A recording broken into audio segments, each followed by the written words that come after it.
Right now, video of an arrest in Sun Prairie draws scrutiny online. What witnesses and the police are saying about the incident. Plus, Packers quarterback Jordan Love has a procedure on an injured ligament in his left thumb. Why it's not all bad news for the green and gold.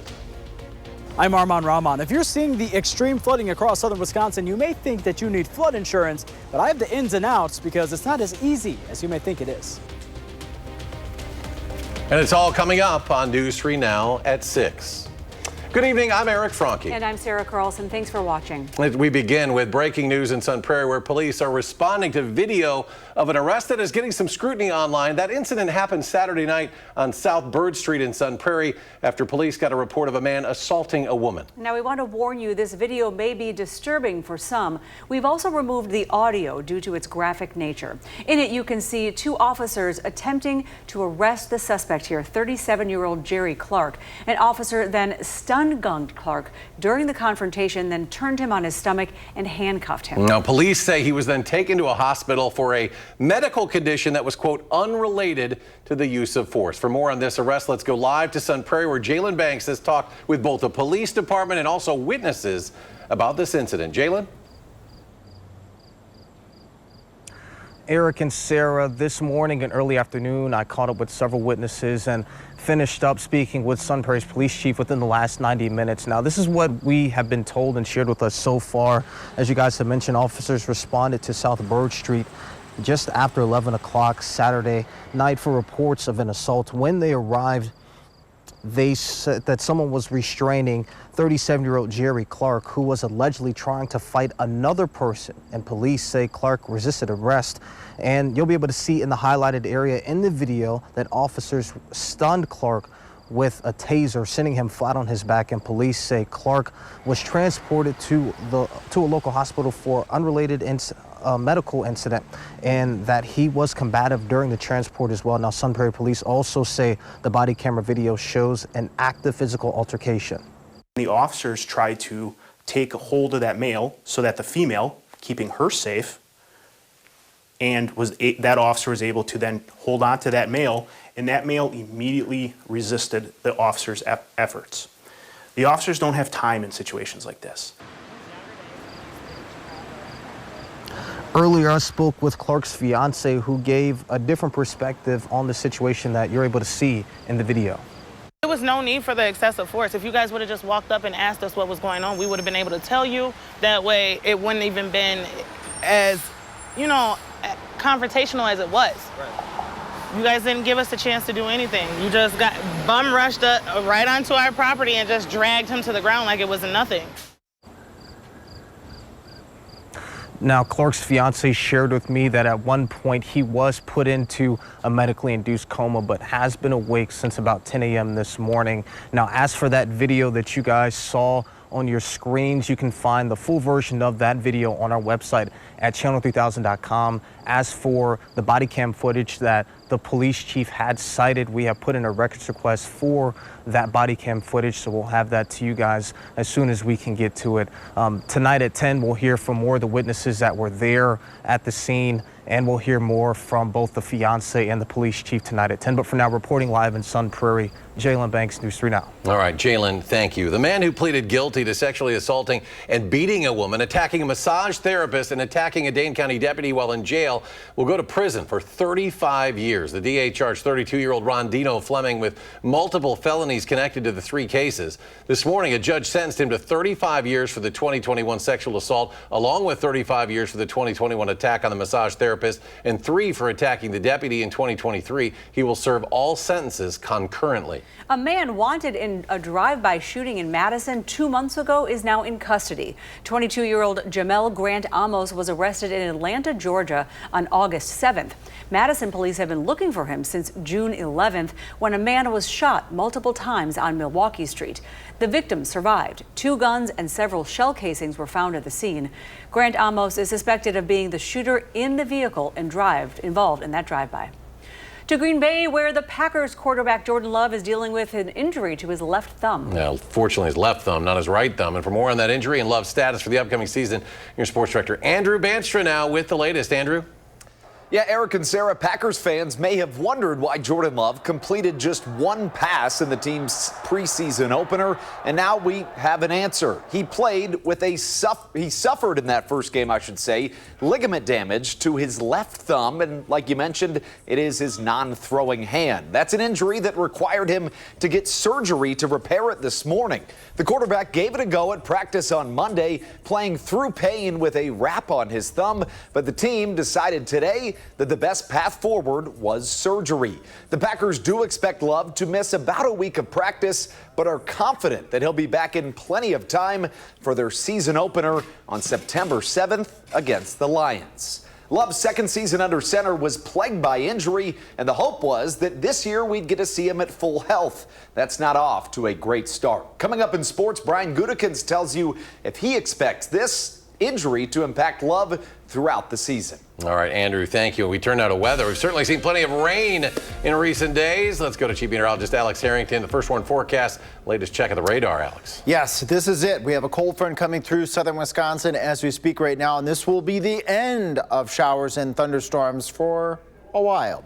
We'll talk more about that a while in just a bit right here. That cold front stretching from approximately Green Bay through, let's say the Camp Douglas area, off towards the south and towards the west, towards the La Crosse area, very slowly making its way across southern Wisconsin. Well out ahead of that, we have a couple showers and storms just east of the Elkhorn area over towards Milwaukee. These areas do not need any more water. Any more water will most certainly exacerbate any flooding conditions that have been ongoing across much of southern Wisconsin. And as we widen things out, you take notice the really sparse nature of the showers and storms out ahead of that cold front. Many areas are going to be likely dry with this cold front as it comes through southern Wisconsin. Can't rule out an isolated strong storm with some gusty winds and some small hail, mainly from Madison areas towards the north and towards the east. When I come back next, I will use Future Track to take us through that line of showers and thunderstorms, and I'll use Future Track a little bit later in my weathercast when we talk about more storm chances that are on the way. All right, Alex, thank you. And as much of southern Wisconsin deals with the aftermath of that extreme flooding, it might be time to look at the protections you have for severe weather. That's right, but as Arman Rahman found, getting something like flood insurance is not so quick and simple. As you can see, the Yahara River is pretty high right now after recent rainfall, and homeowners may be looking at different ways they can make sure they're covered when those waters start rising. But how do you make sure you're not flooded by the different complications that can come with getting new insurance coverage? This is traumatizing, seeing your home fall apart like with no warning. When News 3 Now caught up with Susan in Grant County Sunday, she had floodwaters destroy her basement wall and much inside. I mean, that wall wasn't even crumbling and then it's gone. Like a flash flood, it's impossible to see the pain of losing belongings coming, but you can get ahead of the cost. Having that actually happen, unfortunately, makes it more real in people's eyes. Country Financial Insurance agent Tyler Rickenaugh says they've been busy since this past weekend's extreme weather across southern Wisconsin. Definitely some unprecedented rains, which brings in a lot of claims. Natural flooding from weather is not included in home policies in Wisconsin, but there is extra coverage you can add to your policy to help. It's not going to be specifically related to flood, but you can add sump pump failure backup, water backup coverage. Flood insurance is handled separately by the National Flood Insurance Program, or NFIP, backed by FEMA. If the NFIP considers you in a high-risk flood zone, you're required to get coverage to get a mortgage. If I was in a high-risk zone on the Rock River, that same policy might cost me $5,000 or $6,000 a year. So when you're shopping for a home, it's very important to kind of vet those things out. You want to make sure that you don't have a hidden cost you weren't aware of, or a risk. If you add flood insurance on later, it will take 30 days to take effect. But as meteorologists say these severe rains will likely happen more often, Rickenaugh says it's worth considering sooner. Every house or every location is at risk for flood. It's just how much, right? You're not in or out of a flood zone. It's just how likely you are to have a flood. Susan says she didn't have home insurance, but even if she did, it wouldn't prevent loss, just make the waters ahead less murky. It's scary and it's heartbreaking. Reporting in Madison, Arman Rahman, News 3 Now. Thank you, Arman. Now you can check if you are in a high, moderate, or lower flood risk zone on the National Flood Insurance website. 40% of all flood claims happen in low to moderate risk areas. Well, coming up on News 3 Now at 6, the Department of Transportation introduces a new tool to help you avoid getting scammed. Plus, a local company transforms into a full-scale construction site, what they're building, and who they're partnering with. That's next at 6. You're watching News 3 Now at 6. Welcome back. We have a traffic alert for you today. Starting tomorrow, Nakoma Road will fully close to traffic from Tumalo Trail to Manitou Way. Cherokee Drive will also fully close at the Nakoma Road intersection. Buses and local traffic will be rerouted on Manitou Way for both directions of travel. The closures are so crews can work on the Nakoma Road sidewalk project, and workers will close the gap in the pedestrian network. Well, the Wisconsin Department of Transportation has a new tool to help you avoid being scammed. Recently, scammers have been sending emails and texts in which they pose as the Wisconsin DMV demanding money or personal information. Now, to help you avoid falling for a scam, the DOT has a new webpage that has images of what the scams could look like with specific examples of what to look out for. To view that page, go to wisconsindmv.gov/scams. Well, today, nearly 100 volunteers rolled up their sleeves to build the frame for a new home for a Dane County family. Thermo Fisher and Findorf are teaming up to give money to Habitat for Humanity. The group's goal goes beyond just providing affordable homes for families. Habitat is also financing mortgages with 0% interest and capping payments at 28% of income. Homeownership is such a key part of how Americans build wealth, how Americans make sure their kids have a safe, stable place to grow up. And that's what we're providing for people that would otherwise may never have had a chance to get it. Now, once construction wraps up on site, the framed walls will be transported and reassembled in Sun Prairie. Still ahead, restaurants across the country are scrambling as some key costs skyrocket, the impact it's having on the industry. Plus, a dramatic scene at the Menominee River as two men attempt to rescue a dog. And we could see some storms this evening, but how widespread will they be? Alex with the forecast after the break. You're watching News 3 Now at 6. Welcome back. New numbers released today by the Bureau of Labor Statistics show overall inflation has remained steady even as tariffs are boosting some prices. Consumer prices rose 0.2% in July, keeping the annual inflation rate at 2.7%. Falling gas prices in July helped keep overall inflation in check, but a broad array of products did get more expensive last month as the tariffs are beginning to be passed along to consumers. Meanwhile, some restaurants are scrambling as some key costs skyrocket. Last month, hamburger beef at the wholesale level was up 21% compared to the same month 10 years ago. The National Restaurant Association says the increase in costs is becoming a pressure point for many restaurants across the country. We have seen menu prices that have increased every single month this year, and certainly over the last 5 months. And so that has been really a function of the fact that those costs have continued to rise. Now, for consumers who remain nervous about the economy's future, many are cutting back and becoming less willing to pay higher prices at restaurants, and that is putting some restaurants in a position to choose between raising their menu prices and just eating the cost.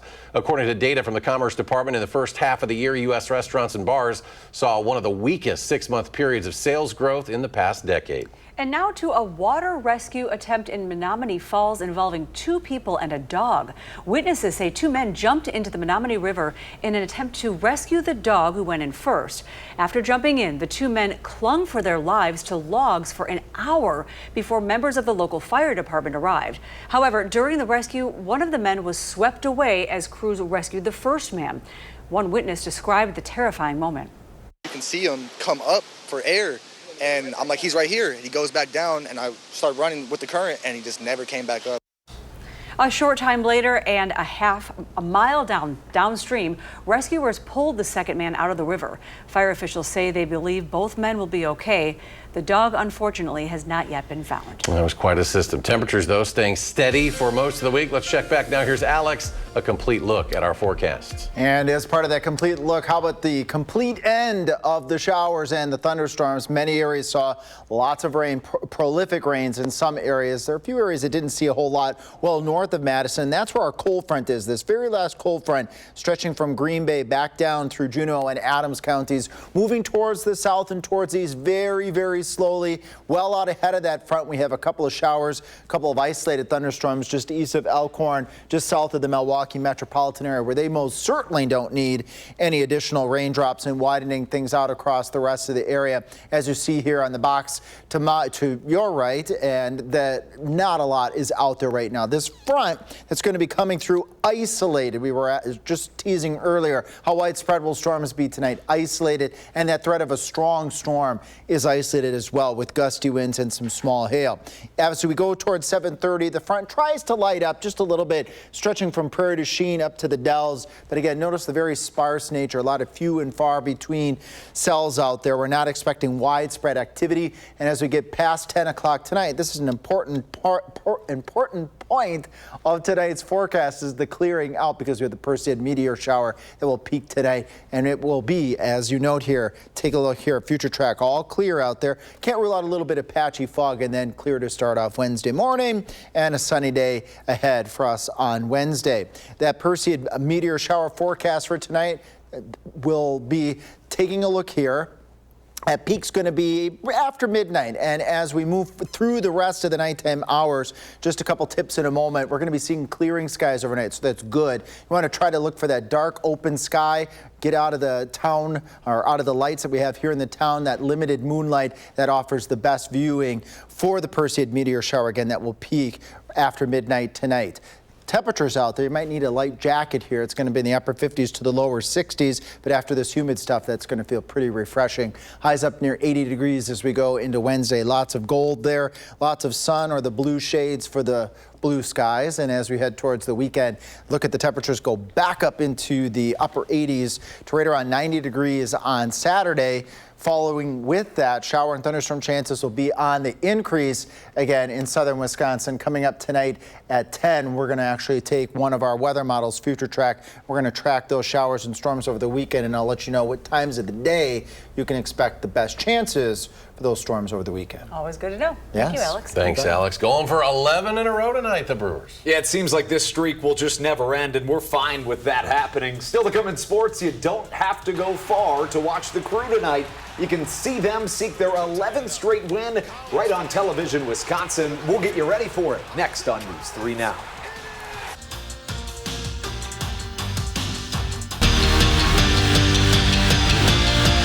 A lot of different things during the game. There's pancake. I got actually I got a little pocket pancake right here that I munch on.